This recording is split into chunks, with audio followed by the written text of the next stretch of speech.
What is good? We're back.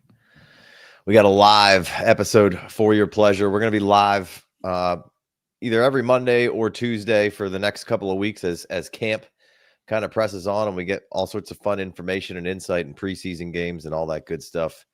Chev, man, how you feeling about all this news, notes, and information? Man, I feel like you remember that terrible Batman movie with the Riddler where he's got like that thing and like the more he consumes, his brain gets bigger and bigger and bigger. That's how I feel with all the information that's been coming at us about, the first day in pads. Like I can't tell you how excited I am to be on this side of the dirt for the first day of pads of American tackle football in the year 2025. Are you calling Batman Forever not a good movie? Can you find pork on a pig?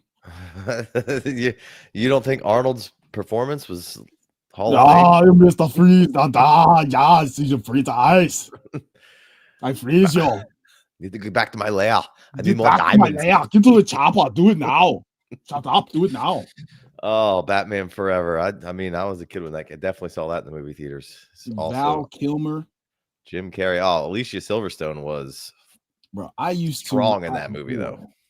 Dude, I used to hump the shit out of my carpet when Alicia Silverstone be on the screen. Like little 10-year-old Chev was She just put on that bat suit for the first time. Whew. So started with Clueless, Stacey Dash, and Alicia Silverstone just had me in a chokehold for about 2 years. Yeah. All right. Well, we've got some news and notes for your pleasure here. We've got some injury news we could kind of kick this thing off with. We got some contracts being signed. Not the Terry contract just yet, but some notable injury news. Some of it's kind of a little old, but some of it's getting interesting. Mixon we knew was banged up, but now they're out in public saying we're not really sure how long Mixon's going to be out. Yeah, they went Instagram official. Yeah. So this makes sometimes signings don't mean anything and we look too far into it, and then sometimes signings tell you everything. You never really know. And the Nick Chubb signing seemingly has told you a decent amount, right? Yeah. I mean, it told you enough. Like we were looking at that. We were looking at that from the lens of, okay, man, he's not participating in OTAs. Who cares? He's 29-year-old running back. To now, we got to start taking that real serious. I mean, they already have a shitty O-line as it stands. And now we're talking about their bell cow being out and then Nick Chubb having to prove himself. So there's just a lot of uncertainty. I think this is going to end up being a real full fade for me, man. Like I just buy all the pass catchers, buy CJ Stroud, buy the dip on CJ Stroud. Do not buy run game options for the Houston Texans in the year of our Lord 2025. I would say I'm intrigued in Nick Chubb, depending on where the price point sits at. If it stays kind of around where it is, which I don't know how it would, I think it would increase depending on how far it increases. Like we know, like in redraft-ish, it gets kind of nasty in that like 12th round, 11th round, you're drafting backup running back. So the running back pool does dry up. And, some of those guys are really fun, but Nick Chubb could have a lead on, at least for a few games. And we don't know where Mixon will be. Mixon has played through some stuff and been relatively like healthy as far as like playing games over the past season or two, right? Always usually on the injury report, but usually plays. But Sam here says Woody Marks or Dameon Pierce season. Like if we're talking dynasty or a real late round pickup or your first like kind of waiver wire pickup, like Woody Marks to me is really interesting because we have the new OC coming in. We talked about it last night. We did a division preview on the AFC South. And I'm drawing a blank on his name, Nick Caley. Coming from that New England Patriots and McVay kind of tree, spent a lot of time with the Patriots, spent a decent amount of spent a few seasons with the Rams. What Woody Marks is interesting to me is this offensive line could be a little hit or miss, right? We don't exactly know what we're going to get there. They've kind of hoping for addition by subtraction in that room. Can we see a little bit of that, old Patriots kind of, hey, let's just get the ball out quick, check it down. Let's make the offensive line a little out of play. And Woody Marks, excellent pass catching running back. Could he kind of be the white or whichever pass catching running back you want to slide in there? Yeah. Vereen, Woodhead, just whichever one you want to slide in there, right? So that could potentially slow a pass rush down too. If you're just getting killed with those little quick check downs, hey, let him kind of sneak out behind you, right? Yeah. So Woody Marks does have some interest to me. I'm not out because he's free, Mm-hmm. For sure. So yeah, Woody Marks would be the guy that I would be most interested in if we were sans Joe Mixon for quite some time. So Nick Chubb is free. Let's be clear about that. Nick Chubb is free. And then in the ADP, Nick Chubb's going in the 14th round now, whereas Woody Marks is going, in the 18th round. So basically just undrafted for the most part. So I would be very interested in grabbing Woody Marks and just seeing what happens. I mean, this is a guy who caught 261 passes in college. You and I have gone back and forth about him and LaQuinn Allen and what, who's going to do what, where, when, why. This could be a perfect opportunity. Yeah. Yeah. As far as Dynasty goes, I'm all in on, I've been in on drafting Woody Marks, but I'm more in now. It's super interesting. And I think we talked about this on maybe one of the last live shows of just like, I didn't see when they signed Nick Chubb, like I didn't see Nick Chubb as competition for Woody Marks. I thought Woody Marks would have his own role. And that was kind of like a Joe Mixon, insurance policy. And now it's kind of a little bit coming to fruition. We'll see how long. We're not even in August yet while we're making this. So, news can change. Mixon could be on the field by the third week in the preseason. Who knows? But he also could miss 6 weeks. He could miss the whole season. Who knows? Right. A lot of speculation. Another speculation right now. We got Matthew Stafford with the back injury. He's standing around. Is he just doing a veteran thing right now?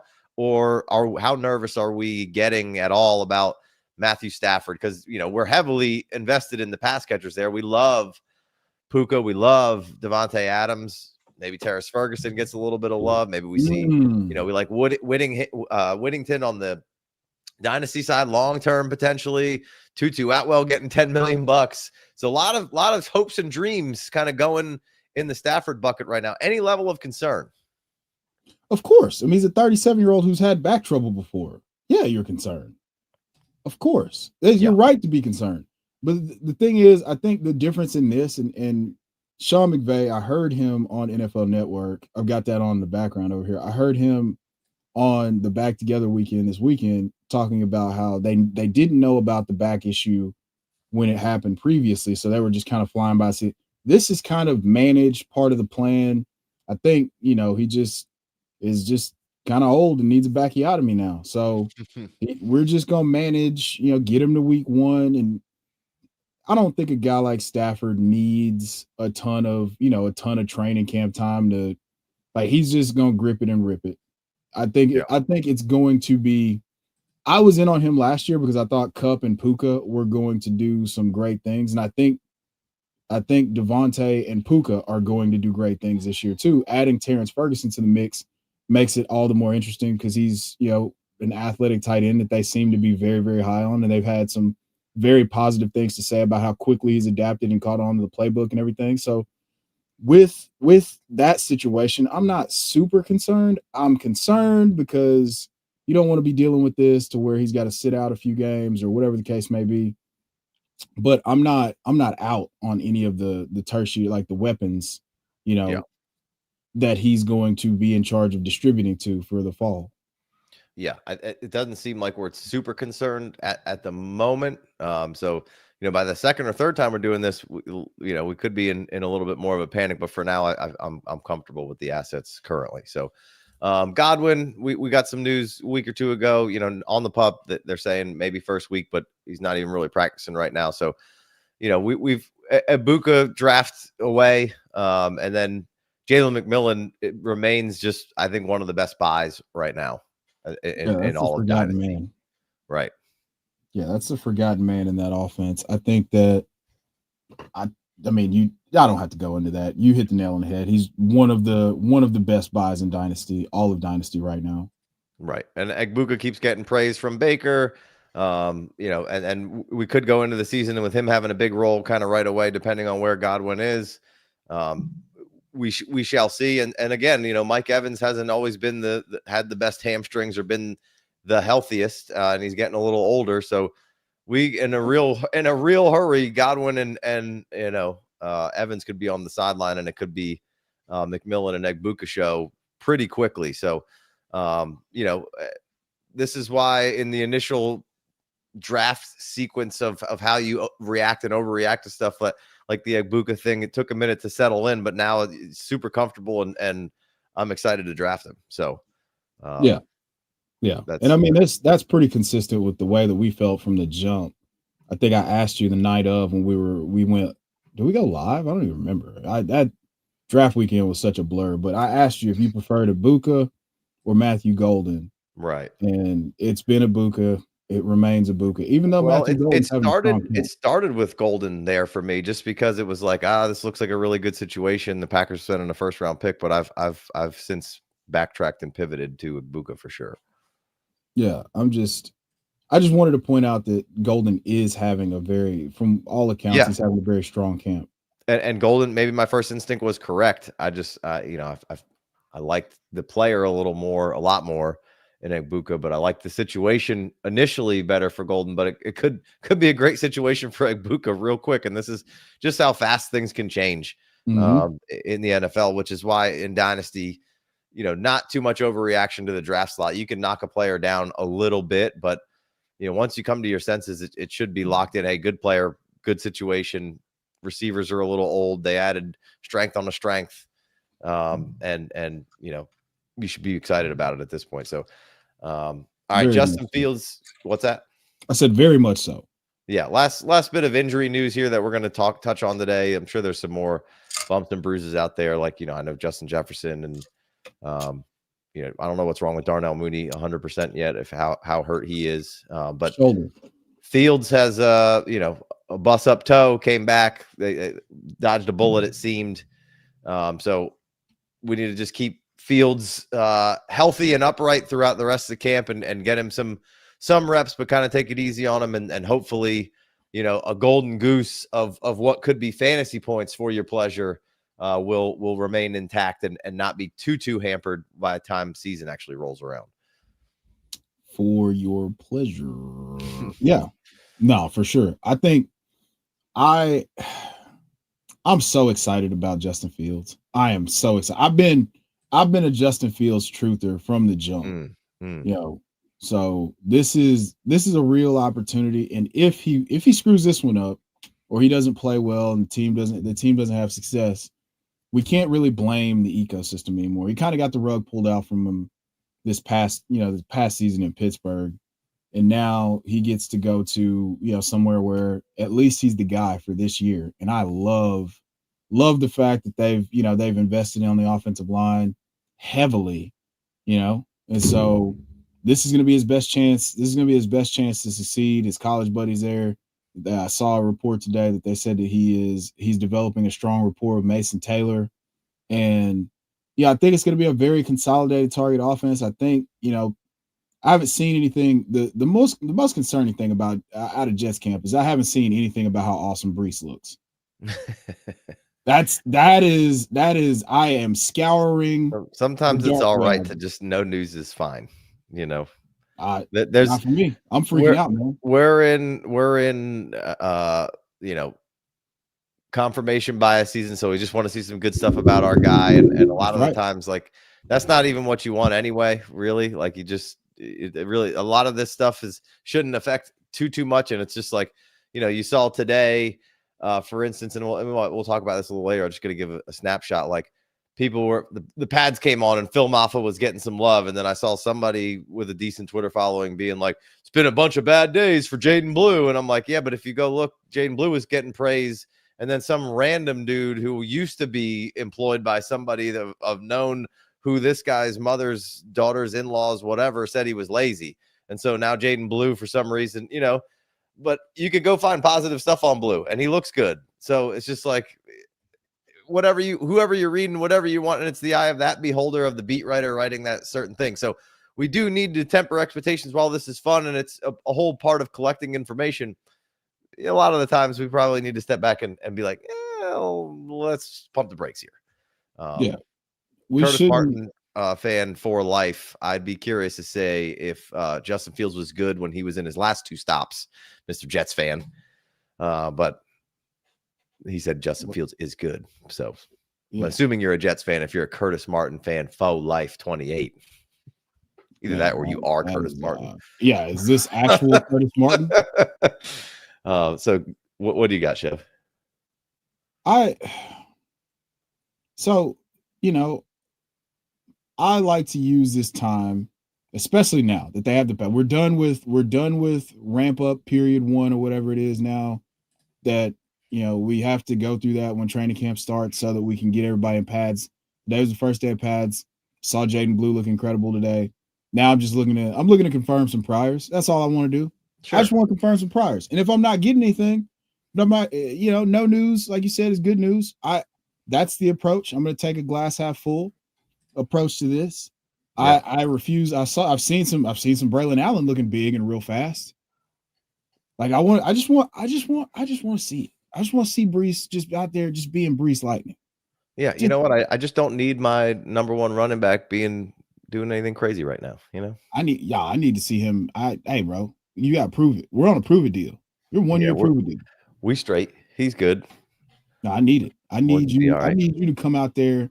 I need you to come out there running like Booby Miles.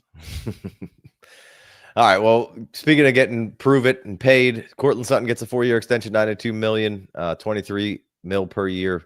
That's up from about 13.5, which he was looking at heading into the season. So good on the Broncos to get ahead of this and get their guy a little bit of money. Keep a good nice little kickstand crutch for Bo Nix there, and a good veteran presence, big fella on the outside there. So to me, Sutton remains one of the most comfortable safety blanket, weighted blanket picks that you can make in redraft and best ball, as well as redraft if you're building a little bit of a winner in the start there.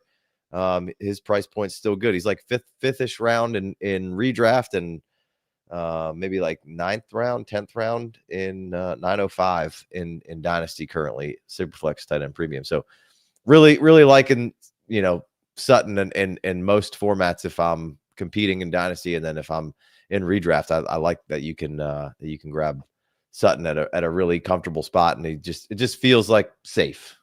Yes. So I'm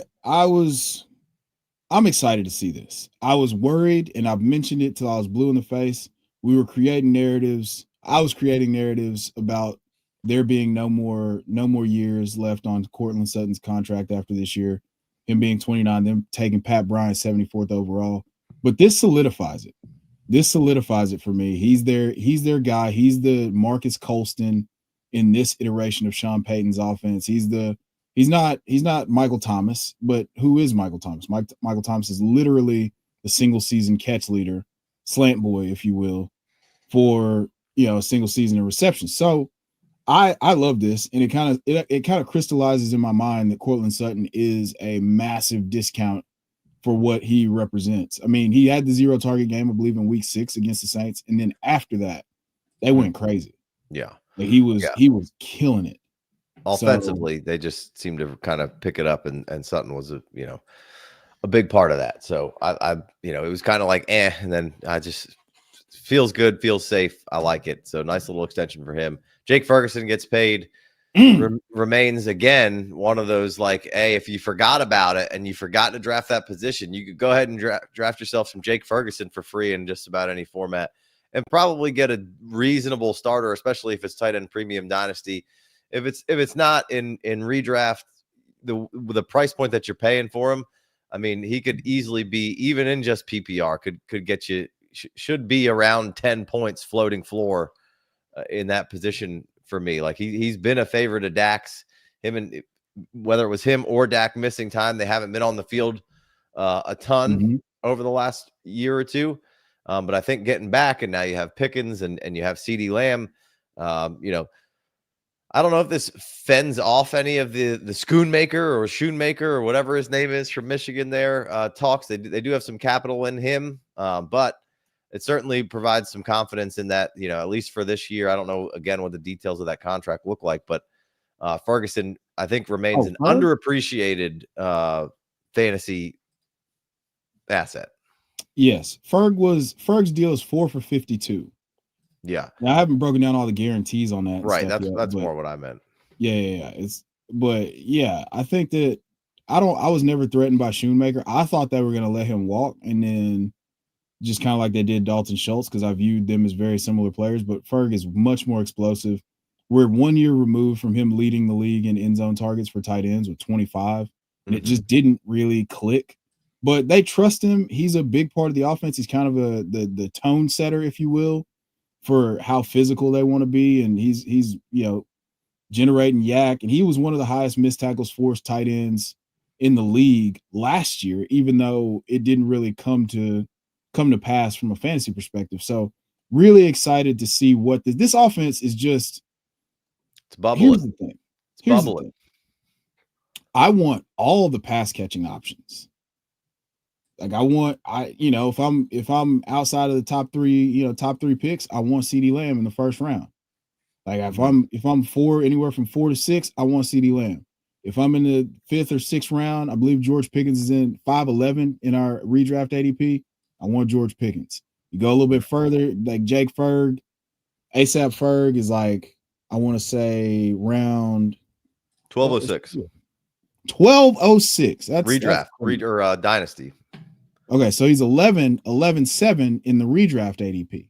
So sign me up for that, because you've already got a tight end. Like I could pull off the ultimate caper and get Jake Ferguson and Tucker Kraft for free.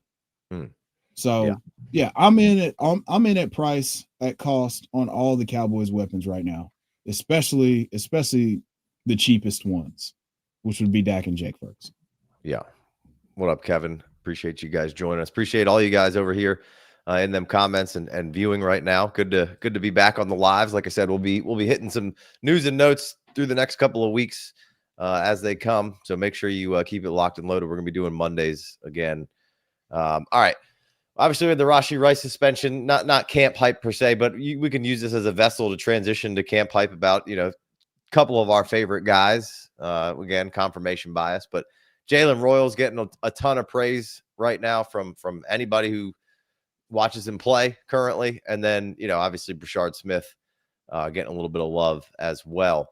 So with the Rice suspension, and we don't exactly know what that'll be just yet. Could be 4 games, could be 6, could be more. Who knows? Jesus. What? 4 to 6. That's aggressive. You think that's aggressive? Yes. I think it's a minimum of 4. I was thinking it's a maximum of 3. Whew. He said he doesn't want to plea down either. So whatever he gets, he said he's going to take. So we'll see how that goes. But all right. In lieu of his suspension, Royals is going to essentially get the opportunity over. Yes. And we are bricked up about that. And, obviously we like Royals a lot, but I mean, from where we're at and what we're getting of, the blurbs of how fast he is as a learner and the catches that he's making and the rapport that he's building, positive stuff for our guy Royals. And again, it's confirmation bias season. So makes me very comfortable with where I've been selecting him and the amount at which I've been selecting him. So that's cool. That's always good. But doesn't mean anything right now. We'll see. Maybe Sky Moore's the guy. I would be so upset. I think fantasy players everywhere would be furious if it is Sky Moore. Yeah. So, I think we roll out there. I don't know again when the suspension will take place, but I think, you get Hollywood, you get Worthy and potentially Royals here as their third to kind of start and who will kind of play the Rashee Rice version there. It seems like Royals would line up really well for that. So hopefully that's the case, but good to see from our boy Jalen Royals there. And then as far as the running back room goes, I think this is still Pacheco's job. I think Pacheco was banged up at the end of last year, coming back from that injury, and just we've seen other guys come back from the injury and it take a lot longer than where he was. I think you'll see some of that old school Pacheco, just reckless abandon kind of running wild style back. And I think he'll be in there. But I think Elijah Mitchell's going to have a bigger role in this offense than any of the other running backs to start the season. Interesting. You've been a big Elijah Mitchell guy this whole year. And that could be from being a Niners guy, and I've just seen a lot of Mitchell. I mean, he always gets nicked and is unhealthy. So if he gets through this camp unscathed, he's a good running back, and he's explosive. I think that would be a good fit for what they're trying to do over there, and we'll see where Pacheco is. But I think Pacheco is going to be just fine. He's an interesting pick right now.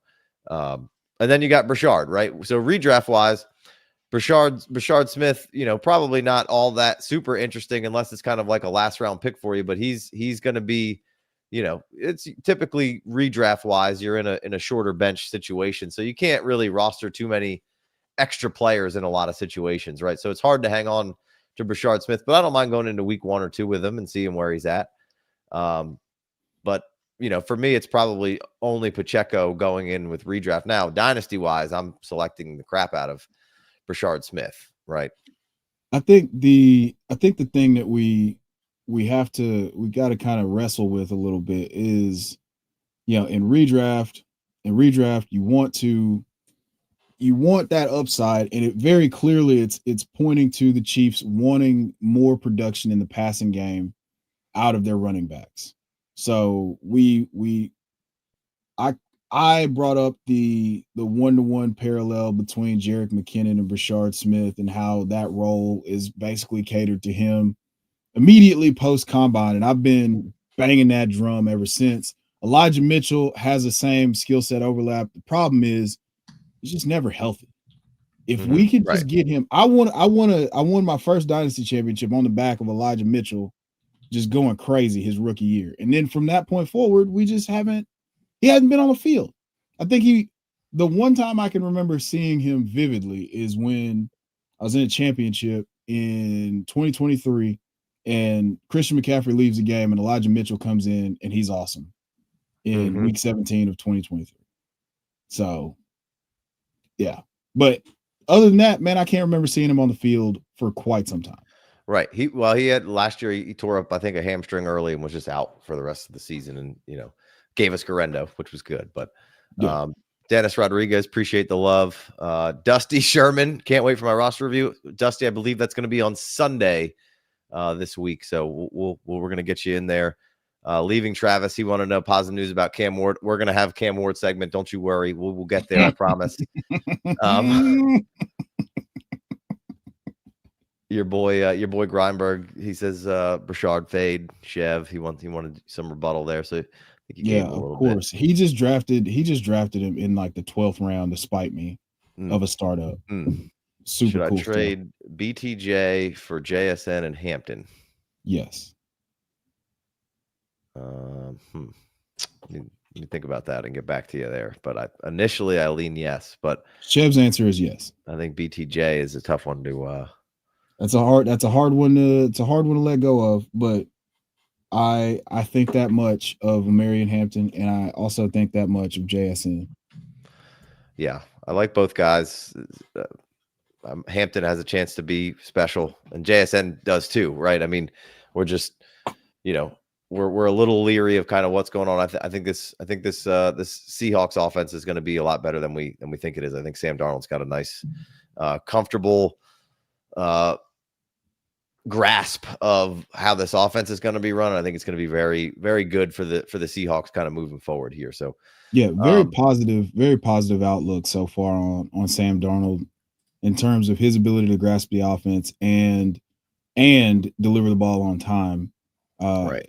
I didn't see the play, but I saw one of the beat reporters tweet about how he put the ball in a perfect spot during red zone period, and JSN dropped one of his first passes of all camp.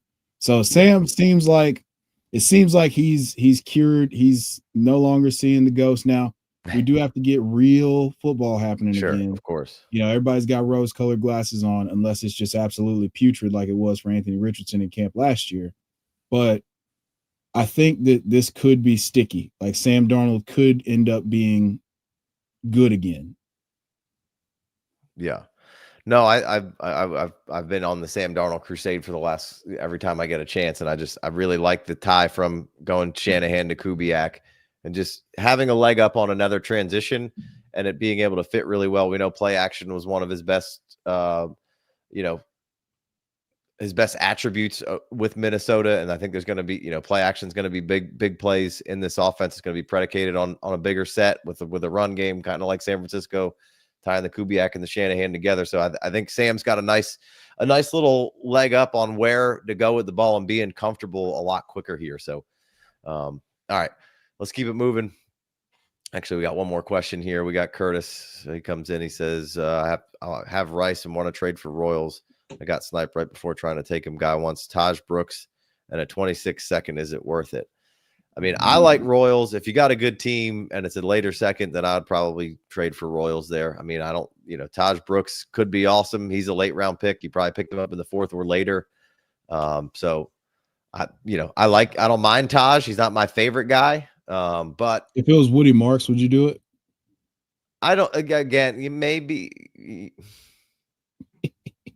No, I still want Jalen Royals. Like, I think Jalen Royals is going to be really solid for dynasty purposes. I like Taj Brooks. I like Jalen Royals. If I'm a contender and if I want to insulate myself from losing the Rice suspension, yeah, I send those guys to get Jalen Royals, because you can very clearly create a path to where Jalen Royals benefits you immediately in 2025, and then whatever they're going to do with Rashee Rice going into his contract year next year, you've got the heir apparent. Their skill sets are very, very similar, and everyone in the Chiefs camp is alluding to that time and time again. So, yeah, go ahead and get you some Jalen Royals in your life. Go ahead. All right. Lots of rookie praise going on out there for the big dog rookie RBs are looking real strong. I think we're getting a great running back reset kind of going on here. Genty's getting some love, saying about how good his pass catching is. We know how good the contact balance is. I think Genty's going to be just fine this year. Travion Henderson getting love of how much, how good he's doing in the pass catching game. He's basically unguardable at this point. And, we've kind of alluded to, hey, this is kind of, he could have a Gibbs-like role in this offense and he's not Gibbs, but he could have a Gibbs-like role. And now they're back with their former OC, drawing a blank on his name right now. Josh McDaniels. Josh McDaniels is back in there. And we know, that obviously Brady had something to do with that, but those quicker passes and getting Henderson into mismatches, could be very, very interesting and intriguing. As far as redraft, I feel like he's somebody down the stretch that could be a league winner for you once they kind of really unlock him and he figures some things out. And then, of course, Dynasty wheels up. Harvey getting so much love, and we know what the floor is there for the pass catching situation in Denver, and Amarion Hampton getting old big Greg Roman to saying, what was the exact quote there, Chev? He's been spectacular once the pads came on. Yeah. Spectacular.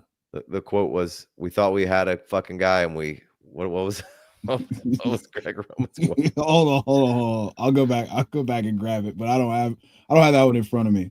Yeah. So anyway, a lot of the bigger running backs right now are getting a lot of positive praise, and then, obviously they should be. But look, we thought this was a really good class. It's turning out to be a good class. I think a lot of these guys got in really good situations, and of course, my feed has been getting a lot of Caleb propaganda. I don't know about anybody else's feed, but Caleb Johnson seemingly getting some solid praise as well from everybody over there. Pass pro looking good. They're saying pretty natural pass catcher. While it wasn't a big part of his game, it doesn't look like it's going to be a problem.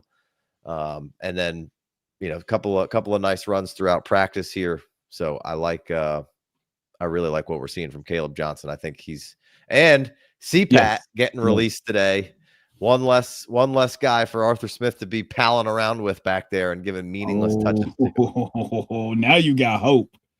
I've always had hope. That's the most dangerous part of fantasy. Oh, I've always been strong. Me and Arthur, we're not on as bad of terms as everybody else is with him. Oh yeah, okay. You hadn't been personally harmed by him yet. Yeah. Get his ass out there in San Francisco, and we'll see how you fucking feel about it then. Yeah. Well, I mean, Kyle runs the show out there. So, yeah, I'm just saying. You act like you're just like, oh man, yeah, he's good. Okay, all right, yeah. And give you like an 11 touch game. When Jalen Warren gets 8 carries and they run the ball like 26 times and they're mixing in jet sweeps with Connor fucking Hayward.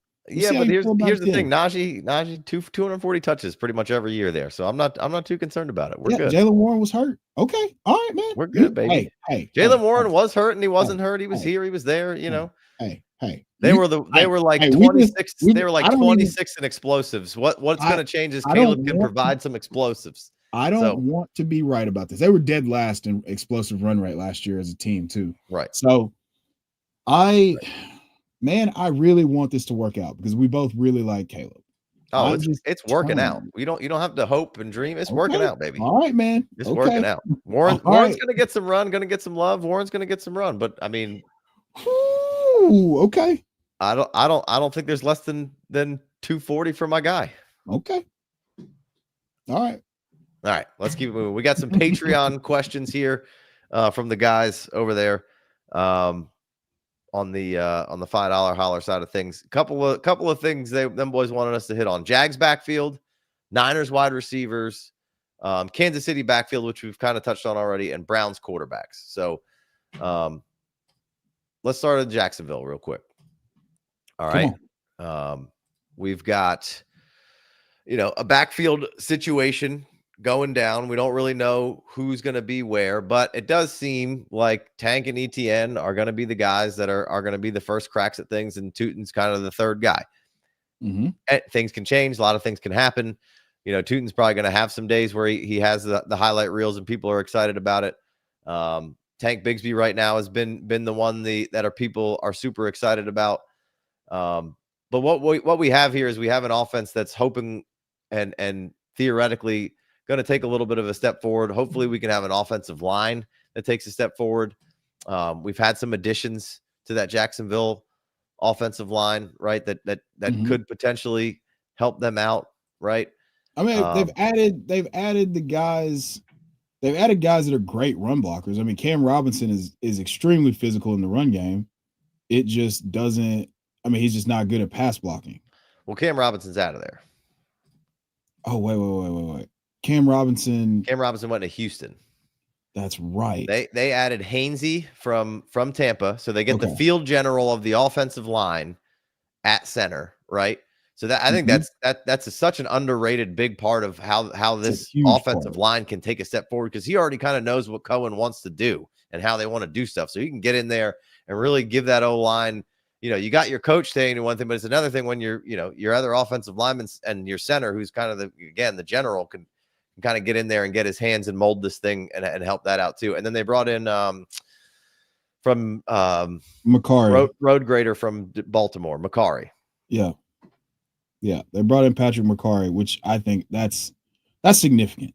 That's significant. I like paying attention to this in free agency because of the fact that good, franchise tackles don't often become available. So I'm looking at the guards and seeing what, guards and centers are a little bit more common. A really good center is going to be really hard to get rid of because they're so simpatico. But Patrick Macari was out there mauling folks last year. So interested to see how that translates to the run game for the Jaguars. But what's your lean? We talked about this a little bit offline. What is your lean so far? Is it no news, kind of news?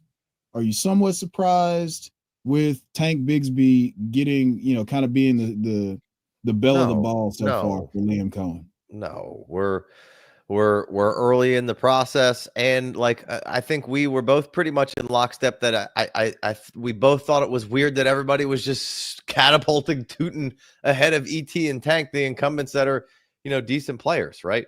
Tank, if you want to look at it, last year was ahead of ET in a lot of efficiency metrics, right? Any kind of which way you want to shake it, but he did in 2 games. He really put up a lot of kind of his stats per se. I hate to do that because it is what it is. But I think both of these guys are going to have a role in this offense, right? And they're both priced at a reasonable price. I think ET can catch passes and have a goal line red zone role, have a third down role, and I think they're going to probably roll with some hot hands here or there. And we talked about it in the AFC breakdown on Patreon, is that what Liam Cohen has kind of formulated over there is not being one trick pony as far as what the run game does, right? As far as the blocking scheme that he's running, right? Yes. Yeah. So that's the beautiful part about this is there's going to be room for both of these guys to flourish. If Travis Etienne's more of a wide zone runner, then it's going to, like, when he's running the ball, it's going to be more of those that are better suited to him being successful. I mean, just being a good coach pretty much is just what Liam Cohen has done. So it makes me a little nervous that Tank Bigsby got the first crack. I've always thought that Travis Etienne was a bit of a volume merchant, but I think that this system lends itself to him being able to, like, show off his complete skill set. Like, we got that a lot in 2023. You know, he had some really, really big boom games, and then there was a stretch where he was terrible, and then he won people championships. So we all went into 2024 thinking that it was just his backfield, and then life comes at you fast because now, you know, you're losing snaps to Tank Bigsby. Well, you lost some snaps to him last year, and he was good. They're different. They're different players. They're different backs. I think, like you said, when we go back and look at Bucky and we go back and look at Rachaad White, there was room for both of those guys to exist. We hate Rachaad White, and he thinks he stinks, but like, he was still scoring pretty solid fantasy points throughout most of the season last year. Yeah, he was 12 points. He ended up being 12 points a game. We like to throw that in the trash, and at the end of the day, like, we're not really spending much capital on any of these guys as far as Dynasty is concerned, right? ETN's currently in our ADP, Superflex, tight end premium. We've got, let's see, he's in the 10th round, 10-3, RB 28. So what are we losing if we draft ETN and he isn't the workhorse, but he could still score us 10 to 12 points a game? Not much, right?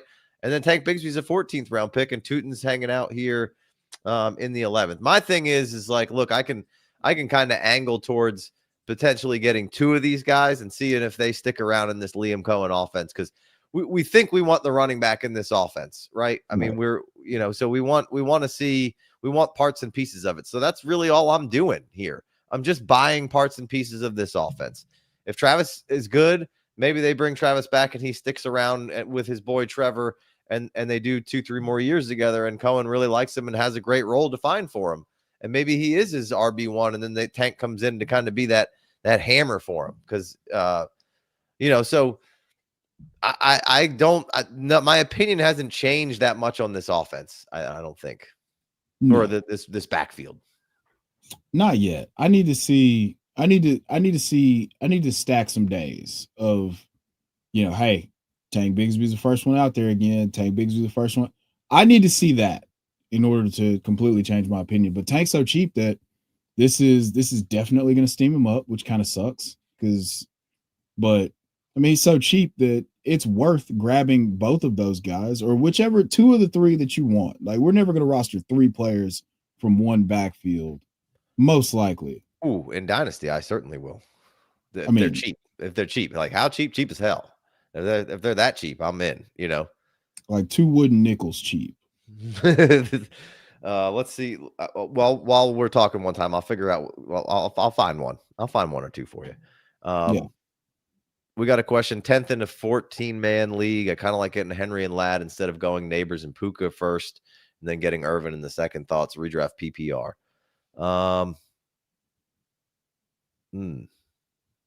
So is he saying he's leaning going Henry at 10? It seems like I'm not really sure. It seemed because he was getting Bucky in the second. So if it were me, I think I would like either, Neighbors and Puka and Irving, or if I could get Henry and Bucky, I'd be fine with that too. I don't think I'm taking a Ladd. I'm not really following the Neighbors, Puka, or Collins usually available. So I don't really know where the Ladd's coming in there. Yeah, I'm not I had to go look at the ADP again, make sure I wasn't tripping. Yeah. I don't think Ladd kind of belongs. 208. I like grabbing, I've been liking running back heavy to start my PPR drafts in redraft currently. I just find that in those middle rounds, I can scoop up a decent amount of wide receivers that I like. Although, not a terrible thing to grab Puka or Neighbors and then come back with Bucky and then maybe 2 more running backs if you could, when you're coming around that turn again, or I'm not exactly sure where you are. And then, then maybe like 4, 5, 6 is 3 more wide receivers, right? So yeah, I mean, with the value of the way that the board falls, kind of, it allows you to get more depth at wide receiver in those rounds. Like the difference maker running backs, like we believe that Bucky's going to be a difference maker. We believe that Derrick Henry is going to be a difference maker. And you could get into the 4th round, like right there at the beginning of the 4th round. We're talking about Devontae Adams. You can go old man Mike Evans. And then you got our favorite value at tight end in the 4th round in George Kittle. And then on the back half of it, you can go DK Metcalf, DJ Moore, Zay Flowers, J-Mo, Devonta Smith. There's just so many options. There's so much value in that range. I would love to have an anchored RB start and then come down and still be able to get guys like Cortland Sutton. I was looking at it when we talked about him earlier. Basically, after that goose, he was about 18 points a game. Mm-hmm.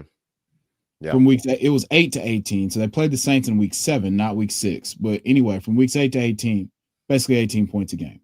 And he just got the bag today. So yeah, I think we're gonna be we got the redraft channel going. Should have mentioned that off the top. Bad host. Redraft channel is going. Make sure you go over there, subscribe. We're gonna be doing plenty of stuff over there. So make sure you come on over there. We'll do some live mocks and you can ask this question again. Maybe we can frame it up. But we got some more content coming your way this week. So keep it locked and loaded. Go sub over there to the FFD Fantasy channel. And then we'll be out on pods here real soon. We're getting a new network kind of built, be FFD Radio. We're going to have all sorts of other content on that thing that's going to kind of be a house for a bunch of stuff. So we keep the FF Dynasty feed kind of to itself to keep all the OGs from getting mad that they're getting, a whole bunch of new shows they didn't ask for. So we could potentially have a Devy show over there. We're going to have a redraft show over there. It seems like we might have some sort of a gambling show maybe over there at some point. And potentially some other podcasts that we may kind of bring over. So lots of good stuff in the works over on that side of things. So make sure you keep it locked in. Ooh, somebody just came in there. I'm going to assume it's Jason. Quick one right here. Tillman or Nolan Dynasty? I want Tillman. Okay. All right. That's all right. All right. We'll go 72. All right. Niners wide receivers. Back to some Patreon questions. Wanted a little breakdown there. So Ricky's back. Ricky has been a favorite of mine. I've been drafting the living Rick the ruler. The living crap out of Ricky here. Ayuk's going to miss some time. Cowing's out with a hammy, but he was looking really good. So he's been a late round add in Dynasty for me. Then Jennings wants a contract, and he's got a little bit of a calf thing. The calf thing was, dating back a few weeks, kind of popping up again. I don't know how much that has to do with this contract to either, right? I don't know. Yeah. We shall see. We got contract calfulitis. Yeah. But when we get into the Dynasty mindset of things, there's so many other receivers on this roster right now that it's time for, with all these guys kind of missing time. Ricky just came back, but you got Jordan Wilkins. I always get his name wrong. From Ole Miss, Jordan Watkins. Yeah. Always get his name wrong. Jordan Wilkins is a kid from Memphis that played for the Colts for a long time. Right. Every time I get his name wrong. And you got Isaiah Nayer. You got Junior Bergen from Montana State. He's kind of interesting. Super duper late sleeper if you're really, really deep. Nayer's been making some plays. These are kind of like flyer wide receivers. And then they did sign Demarcus Robinson, who I think could be a big player, but he got a DUI. So we'll see if there's a suspension coming for him. I would assume at some point he will. If not, I feel like he'd be he's a really kind of sneaky good pickup there for a filler spot for you if you were really hurting. But Yeah. it's basically it's Ricky and then all those late round guys, and I don't mind having any of them on the team because all those guys are free. Not terribly interested in Ayuk and redraft. Ayuk and Dynasty, salty that the Niners paid him, salty that he wasn't great when he came back after that big holdout. So maybe a little sour on my end, but yeah, you gotta let that go. Still a great player, and at cost, I think Ayuk's a buy. Yeah, wide receiver 40 in our dynasty, or excuse me, in our redraft rankings, and let's see, wide receiver 38 in our dynasty rankings. This is ridiculous. Yeah, well, and ADP wise, he's probably right around where Ricky is, and I do like the idea. Ricky is now almost a round ahead. He's at the 802, and Ayuk has slipped to the 809. Yeah, I like the potential buy on Ayuk right now. Now he's coming back from quite an injury, so that there's a reason why he's cheap. And then again, I think a lot of people were sour on kind of what we saw there, but I think Ayuk's going to come by. What's that? It was bad last year. Yeah, it wasn't great. He wasn't where he had been. And you paid him a lot of money, which I didn't want them to do. I thought it was too much. But here we are, and there's probably a buying opportunity there for Ayuk. A lot of ligament damage to kind of come back from. So hopefully he takes his time and gets on the field, week 6 or so, or something along those lines. So, and he can be right. So, for me, I'll buy all the cheap ones, and Jennings fairly cheap at this point.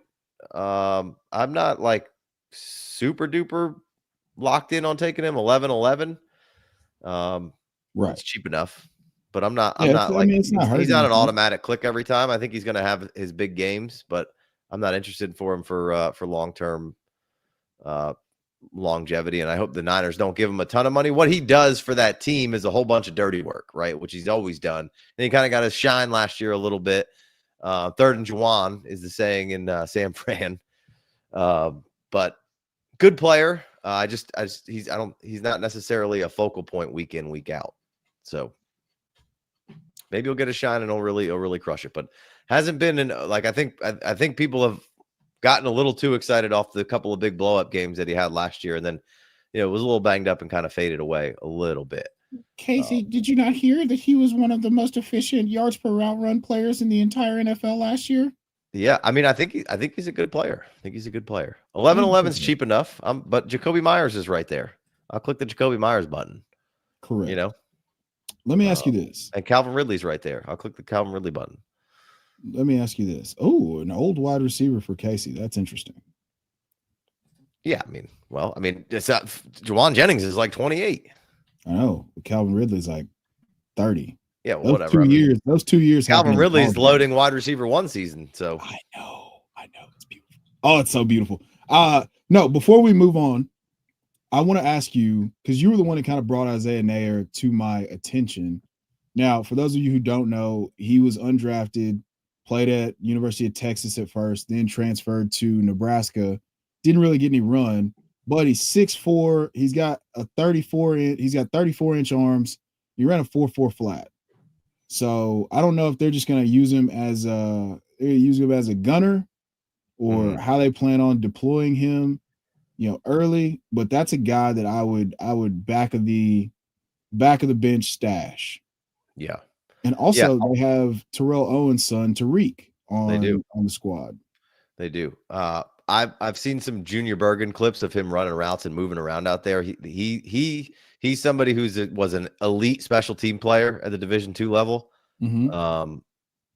A ridiculous amount of touchdowns, punts, and kicks ran back. But he's somebody that they could kind of use. He's not Deebo Samuel, obviously, but they could use him as somebody where they could put him in the backfield. They could set him out wide. They could do he's a very versatile player. They could do some different things with him. He's not, Deebo's size and frame by any means, but very interesting, elusive player for super deep stashes. But Cowing's my favorite in this offense to bounce back and have a big role. and kind of break out as far as, one of those guys. Who knows? But the Niners' other pass catchers are so cheap. If you got a big roster, just put them all on the bottom and see who comes out. That's kind of the way I look at it. So, yep. All right, last one on the Patreon questions. Browns quarterback room. We got Kenny Pickett with an injury. Reports were he was having a couple of nice days, looking good. Kenny Two Gloves. Shador had a nice day the other day, they said, but it does look like it's Joe Flacco's job to lose right now, especially with Pickett on the shelf. So bummer for Pickett there. What's your read on the Browns QB situation? I'm hoping it's Joe Flacco. Just really hoping against hope that it's Joe Flacco, just because, he knows the system. He's operated at a high level in the system. And I need that to happen for Cedric Tillman. Yeah. So yeah, I want it to be Joe Flacco wholeheartedly. And then let's let the young boys, let's let them sit. Let's let them get acclimated. Dylan Gabriel, Shador. I mean, Shador's the only one of the quarterbacks, as I understand it, that hasn't gotten a rep with the first team yet. And it seems like, per Mary Kay Cabot and some of the other beat writers that I follow, that they're being very deliberate about trying to set him up for success, is the description that came along with that. So I'm really excited. I'm excited because I feel like Flacco's going to win and we can have multiple fantasy options be supported. But then they're taking a long con with Shador. We could profit. He ended up being like a late third round pick in our ADP, once the draft unfolded, and he was going in the first round in every single mock we were doing before the draft actually happened. So do with that information what you will. I'll stash Shador and make a bet, make a future bet on him being relevant for fantasy. Yeah. I think Joe Flacco lasts about 4 games if he's a starter. I mean, who do you think it's going to be? I don't know. I don't think there's a great answer in there. So that's the only thing that keeps me from being way more bullish on Njoku and Judy and obviously Tillman's probably a little bit more of a long-term play. They are going to be a bit more in 12, at least getting back to their roots of 12. So I think that bodes well for Tillman and Judy. But I don't know. Seeing Flacco last year in Indy wasn't a great indictment of kind of where Flacco's, I think, at. I don't know. I think for their fantasy assets, I think Flacco is probably their best option right now. I don't know. That's the way that I lean. That's the Kirk way Cousins should be their option currently. Ew, stop it. He's so much better than every single quarterback on that roster. It's not even close. He was better than Flacco last year. He absolutely was better than Flacco last year. That is not even factually close to correct. He threw for 500 yards last year. What are you talking about? And what did he do in the other 14? He was hurt. He was hurt. Have you watched the new QB doc? That's like he wasn't right initially from coming back from an Achilles, because by the way, he's an old guy coming back from Achilles. Then he got a shoulder and an elbow injury and just couldn't drive the ball anymore. Kirk Cousins is going to come back, and Kirk Cousins is going to have a decent season. Kirk Cousins was playing just fine with he had Atlanta winning ball games, man. You put him on Cleveland, they'll win some ball games. Yeah. You sure about that? I'm 100% sure about that, man. Like Atlanta was ripping off wins. They started a little slow because they had a hard schedule, and then Kirk was learning the system and didn't know what to do with all this motion, and then kind of settled in, was ripping it around a little bit. Then in that Saints game, got an elbow injury. I think it's time for Big Kirko to go home and be a family man. I think you need to quit hating on Kirk. That's what it's time for. It's time for Big Kirko to go home and be a family man. He needs to go to Cleveland. He needs to go to Cleveland. Make that call. Make that call. Yuck. They ain't got a QB on the roster better than him. Oh, we gotta. Yeah, they do. It's Flacco. But yes. How was Flacco in that Colts uniform last year? Trash. It was bad for everybody. It was bad for everybody. All right, what do you got? This one, this right here. I wanted to talk about that. Okay. We got Daniel McCord coming in, half-point PPR, no tight end premium. I have the option between Tyler Warren and Caleb Johnson. I have Kittle, Kraft, Brees, Kenny Walker, Bucky, Superflex Dynasty. Who should I pick? No tight end premium, half-point PPR. It's Caleb Johnson. It's not even close. Yeah. I just wanted to make sure we answered the question, but yeah, it is. And Tyler Warren's awesome, but just half-point PPR, no premium. I want it. I'm fine with the tight end, but like I can get by with streaming and figuring different things out. Tyler Warren will be a nice asset to your team. I'm not trying to hate on Tyler by any means. I love Tyler Warren. I got him in tight end premium. He's my dynasty tight end 3 right now, probably. And I love him a lot. But when we're talking no premium, half-point PPR, running back gets the edge anyway. On top of like we have a championship roster and a half-point, the only half-point league I play in still. And like, we were rotating, like we traded for Njoku last year, who wasn't awesome, wasn't crushing, but like we rotated through guys like Dalton Schultz and streamed a guy here or there in it's more of a shallow dynasty. But you can find some tight end points in half-point PPR because at the end of the day, they're not crushing it. And you already have Kittle and you have Kraft. So like you got a high end tight end, you have a good prospect. Take the running back, man. Take the running back. Easy. So, all right. Let's whip around the league a little bit here before we get out of here.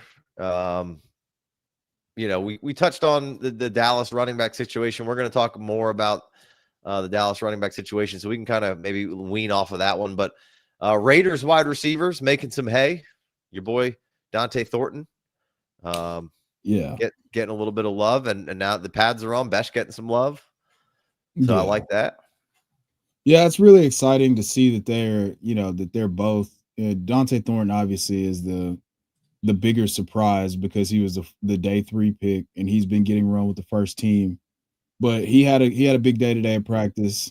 They were asking him about Jack Besh, and he was like, man, he's a dog. He'll do anything. He'll run through anybody's face.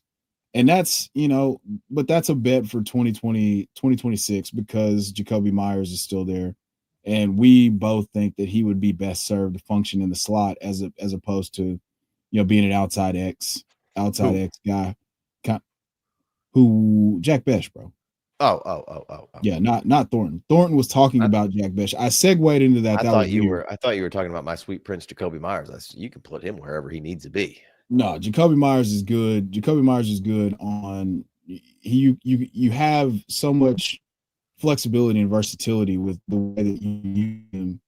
And now with Dante Thornton coming in, you got Cardio King, Trey Tucker, and obviously Brock Bowers is the math changer in that equation and how much coverage he's going to be able to demand. So I really liked what I heard from Dante Thornton. He caught a 65-yard touchdown today from Geno Smith during the first padded practice. So I don't think he's going away, man. No, I don't think so either. Chip seems to like him, and we kind of kicked this around before. Like I got Trey Tucker stashed away on some teams because he was an interesting player on deeper leagues of like he's got some speed. He looks good when the ball is in his hands, but I think Thornton's going to come grab that role just from what he provides out there and what he could be and get him some extra reps. And Best just seems like your quintessential Pete Carroll type of guy, right? Physicality, loves it, wants to get in there, wants to block. Mm-hmm. And so, I think Chip and him are going to like that a lot.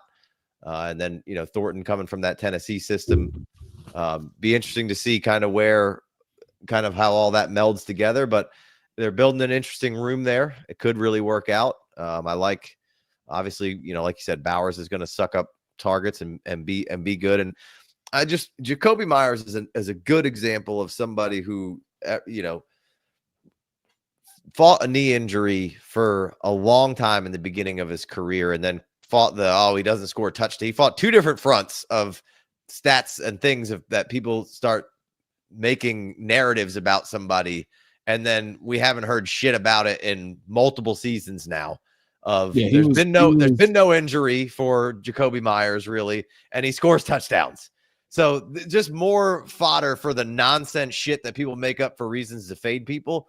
Like, it was, look, injuries happen. Like Treylon Burks right now, we're never going to really, we still don't know if he can play. People have made their mind up that he can't play, but like, we really haven't even seen that much Treylon Burks to know if he can play. And I'm not equating him. That's probably not a great example to put next to Jacoby Myers, right? But forever, Jacoby was a nothing, and he was an injury, and it was this and that. And like, man, shit changes, and then we haven't heard from it again, and now he scores touchdowns. So I just I think it's a good cautionary tale, Jacoby Myers, right?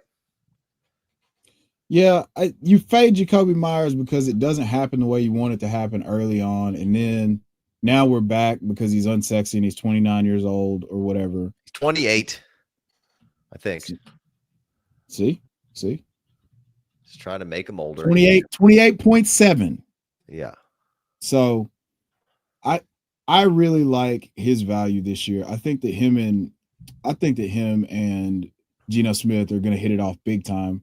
And I think there's definitely room for Dante Thornton to be a cheap end of bench stash in terms of, or a last round pick in best ball. He's 6'5", 205, and he runs a 4.3.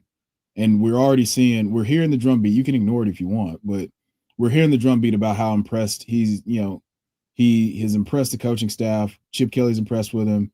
And you're just hearing everyone talk about his skill set and how rare he is. So, ignore it at your own risk, but he's consistently, this is going back to OTAs and mandatory minicamp that he's impressed people. So, yeah. Dennis Rodriguez, he said, if you touch on the Marshawn Lloyd injury yet, my sweet prince, I don't really know anything about it right now. Walked off gingerly, but was excited about him this year. So hopefully we can get him back here in a week or two. We literally just did the second year running backs episode, and then this happens. I think I just did a stash episode too, and he's on there. So, it's not even out yet. So might have to cut that out. Might be a deep stash. So, all right. A-Rich getting some love. Nice to see that for the pro A-Rich camps that are the few left, myself included. Not that I think he's awesome by any means, but I think he can continue to get better. So nice potential early edge there. And Tyler Warren seems to be the straw that stirs the drink over there, huh? Man, Tyler Warren for all those people who were just convinced that, oh, he didn't play. He was a fifth year. He's a late breakout. Oh, remember what happened with Dalton Kincaid? Shut the fuck up, man. Ooh. Tyler Warren is awesome. Also, don't hate on Dalton Kincaid's coming back. Well, I'm not hating on Dalton Kincaid. I'm hating on people that compared Dalton Kincaid and Tyler Warren because they were late breakouts. Like Tyler Warren was stuck behind Brenton Strange and not Mike Gesicki, but the other guy, Theo Johnson. Yeah. Like he was stuck behind guys that are in the fucking NFL now. Right. Give him a chance. He has the FBS record for like Power 4 conferences for a tight end. He had 1,400 yards this season. Yeah. Like, what are we doing? We're probably not making Daniel McCord feel good about that. We just told him to take Caleb Johnson over Tyler Warren, but we love Tyler Warren. It's just the settings. It's just the settings. In order for Tyler Warren to matter for your roster in that particular setting, he's got to be George Kittle or Trey McBride. Right. Well, that's just not a bet that we can encourage you to make, even though we really like Tyler Warren. The value is just not there. You got Kittle and Kraft. So anyway, but yeah, no, I this is again a cautionary tale of how, when drafts happen, I didn't love it to the Colts, and then you sit on it more and more, and you're like, you know what? I'm just betting on how good this damn player is, man. He's too damn good, and I think, now we talked about it again. AFC breakdown, like there's so many tools to the disposal of this offense. Like we just need to make easy buttons to just get confidence and completions and keep drives going, and we take the shots to Pierce. And AD Mitchell reportedly maybe having a couple of drops. He's kind of going on right now, but Alec Pierce continues to progress and impress as far as down the field shots. And we know Anthony Richardson has one of the best down the field deep balls, the prettiest down the field deep balls effortlessly out there. He just needs to get better on those little things. So could we get Jonathan Taylor a couple of easy ones? We get Downs in there with a couple of easy ones. We get Warren in there with a couple of easy ones. Pittman in there. Just move the sticks a little bit. Make it easy. I like it. I think I picked Colts win total over, which was 7.5. And they were at 8 last year. So I think they can get there again. Keon Coleman getting some love. Like to hear that. Really getting some nice hype here through the beginning of the season. And he said he wasn't good enough last year, said his rookie tape was trash. We just got to get Keon confident and rolling and healthy.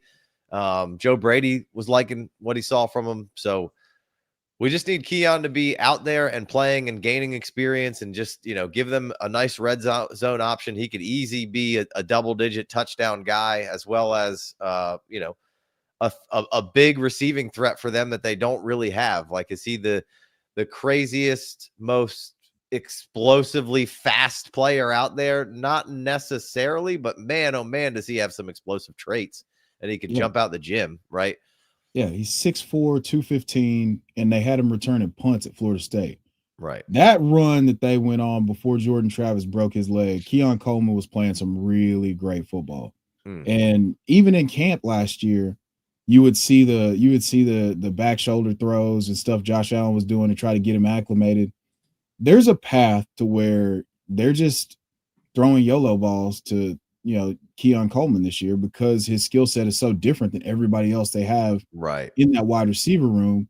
And where he's going right now, it's just like people forgot, like, hey, this is one of the most, there are the guys that are smarter than everybody else say, oh, well, he's such a great contested catcher because he doesn't separate or whatever.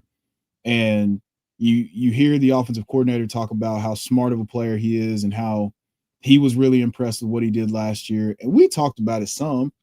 He was a walking big play for them. He was 19 yards of reception. I mean, he had the awesome touchdown over Tariq Woolen. And now, just after the day that he had yesterday, we want to see him stack another day. The pads are on. I think that he's going to be an important part of this offense this year. So I love where he's going in drafts right now.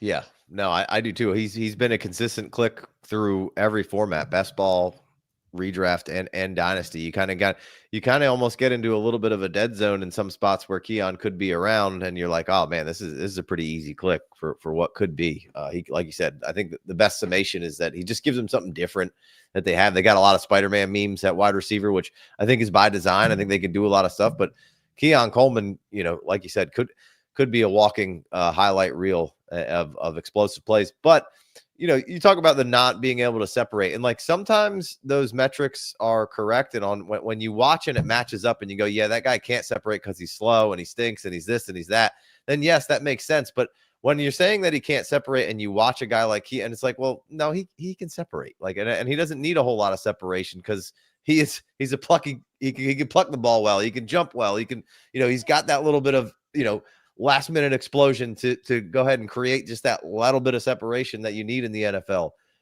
So I think, what that stat tells you is a cautionary tale, but you also have to do the rest of the work on the player of how they separate and how they work. And Keon Coleman's just one of those guys who knows how to use the body, knows how to use the frame, knows how to use that little bit of, or that basketball explosiveness, right? To kind of get him in the right position to make the right play. And we had an unfortunate wrist injury, had some good games before that. So Keon getting some love there. Your boy Kyle Williams getting a little bit of love. Good to see that. Gibbs is lining up at wide receiver playing snaps. So it's officially the offseason. We got a running back playing wide receiver snaps. Saints quarterbacks, Rattler gets first crack at being the guy and didn't throw an incompletion, or so they say. So he's getting some run. And then did you want to jump in there real quick? I got one more Patreon question. We're going to get out of here. Go ahead. I have, this has been fantastic. I've been waiting to talk about this shit all day. So we're go ahead. Assuming Hunter gets pulled towards the defensive side of the ball for whatever reason, who would you target as the number 2 pass catcher in Jacksonville, or do we just not care about them and be jealous of whoever has BTJ, right? So BTJ, regardless, we had the trade question earlier, which was hard for me to answer because I think BTJ's target share is going to be insane. And I think Liam Cohen's really good at designing plays to get the guy he wants the ball to get it in his hands one way or the other, right? We saw it, last year with Godwin, right? He was like, all right, we're going to, but the number 2 for me, I think it seems to be like Brenton Strange has been the button I've been clicking because he's cheap, but Diami Brown could be kind of interesting. Parker Washington's kind of interesting. We went over this the other night. The rest of the names behind them are forgettable, so maybe somebody else emerges. But they've set up in a weird kind of situation there where they've they're a bit void of crazy pass catchers. So it does seem to me like Brenton Strange should be the guy who gobbles up some middle of the field targets, right? That would be the best. That would be the best outcome, just because, I mean, he's really athletic. He flashed last year. They had a bit of rapport between him and Trevor Lawrence. So, I mean, with how cheap he is, I'm fine clicking the button. I mean, it's just an end to bench stash and a tight end premium for Dynasty. And then in redraft, you're not good. You're most likely not going to draft him. I'll take him in like the last round as my second tight end and just see kind of how it goes for a couple weeks, right? Because he could be somebody who is, getting 5 to 8 targets or 8 receptions a game, because we're void over there of pass catchers. So to me, it tells me, one, that running back should be heavily involved in the pass catching game. And we kind of already know that from Leon Coleman, because who else is catching the ball over there? 2, BTJ could have a path to being wide receiver 1 for what the target share could be, and play designs from Leon Cohen getting his guy open. Because I think Dyami Brown is a good enough player to stretch the field and get some attention. And maybe he's the guy, or maybe it's Parker Washington. And obviously Travis is going to play some on offense for sure. And he's going to play a reasonable amount on offense, as much as they think he can handle on offense, right? Yeah. Whilst still having to play on defense. Yeah, that's, we're taking Travis Hunter out of the equation, which is going to make a lot of people upset. Right. That was the scenario that was painted by the question. Yeah. I would bet on it being Brenton Strange, and then in best ball, I would make Dyami Brown one of my last round picks, or just kind of cycle through that Parker Washington, Dyami Brown, just rotating those guys if you wanted to bet on someone. But I wouldn't be stashing Dyami Brown in redraft. No, probably not. Right. But Strange is one of the last picks in redraft as my second tight end. And in Dynasty, I love snapping him up. I mean, I was trying to find his ADP while we were talking, and then I got distracted. So let's see here. Let's find Strange. 1509. And that's free. That's free money right there for what that could be. Like I said, I mean, that could be a really easy button for Trav and Cohen, right? Of just like, hey, this is a pretty athletic guy. They've got some draft capital on him. Now, this regime doesn't, but the franchise does in general. And had some okay games near the end of the season, right? So yeah, it was better than what people give it credit for, to not have any interest whatsoever. Right. I'm super. He's been a big click for me in tight end premium dynasty drafts for sure, and redraft. And best ball, if I'm like hurting going into the second or third tight end, he's almost an automatic. Him and like a Hunter Henry and a Chig are some of my favorite 3 later round ones. I think Hunter Henry's just going to smash. Like Hunter Henry just continues to smash, and pretty much year over year from what you pay for him. So I do love some Strange. Well, I used to love some Strange. I'm married now, so do something strange for some change, Do something strange for a little piece of change. Ben Hartley says ETN will be the running back to benefit in that scheme. So kind of we touched on that a little bit already, Ben. But as far as just what we're being devoid of pass catchers, I do think, and Cohen's a nice screen guy, right? And now LaQuinn Allen, somebody who we haven't really talked about, but a great pass catcher in his own right, could find himself, maybe a role if ETN struggling, or Tank's fumbling, or Tank's struggling, or somebody's hurt, or something that isn't, deep stashes. LaQuint's a good pass catcher. I haven't heard anything about LaQuint, but good pass catcher there. Natural. Yeah. No, I mean, that was his deal at Syracuse. He was one of the most formation versatile guys. Not super athletic, nothing spectacular about him. I think him and Woody Marks are a Spider-Man meme. You obviously feel differently about that, but I just like Woody as a runner better. Yeah, I see them as almost the same, and LaQuint's like 20. LaQuint's much younger. Yeah, LaQuint is much younger. LaQuint's much bigger, like much taller. Yeah, like he's a legit 6 foot, 6'1". Yeah, Woody's like 5'9", 5'10". Yeah. Yeah. All right. Well, this is going to wrap it up for us. This is going to wrap it up for us. Appreciate everybody chiming in, locking in, asking questions. We're going to be doing this every Monday or Tuesday, depending on how maybe some preseason games fall. But we're going to be live doing Q&As and reviews of news and notes, training camp stuff. And then we've got recordings coming down the pipe here. We'll be doing some dynasty rankings, some all sorts of redraft stuff. So make sure you go check out the Redraft channel if you haven't. We got 2 shows up on there. There'll be 2 more we're recording tomorrow. So appreciate you guys. Chev, anything to add before we get out of here? Hopefully we see you guys all next week, man. Like I said, we're going to be doing this every week. So lock it in. Yeah, dude, we're a few days away from new American tackle football being in our lives. Like the Hall of Fame game's Thursday. Super excited about that. And then the following week, we actually start the preseason game. So we'll be back to kind of evaluate. That's what I'm really excited about, is just kind of getting some real eyes on, some of the players that we've been spouting off about this entire season. And then, as always, there's ball watchers and there's ball knowers. And ball washers. What is this? What is your deal with this ball washer thing? And also, Oronde Gadsden didn't get mentioned, but we just got to throw him out there because he's been praised. I was just gonna save it for. I mean, he's gonna play a shit ton in the Hall of Fame game. Yeah, we gotta get out in front of this train and just. Didn't mention Brashard Smith at all. We did. We got Brashard Smith in the rotation. Your boy Greinberg was in here. We talked about him. Yeah. I didn't bring him up, is what I was trying. I should say. Yeah. Oronde Gadsden to the moon. Another Syracuse guy. Look at that. Look, Quinn Allen and Oronde getting the orange, getting a little run at the end. Look at that. Appreciate you, Scott, dropping some knowledge. I don't know about that, but come on back. We'll see you guys next week. Peace.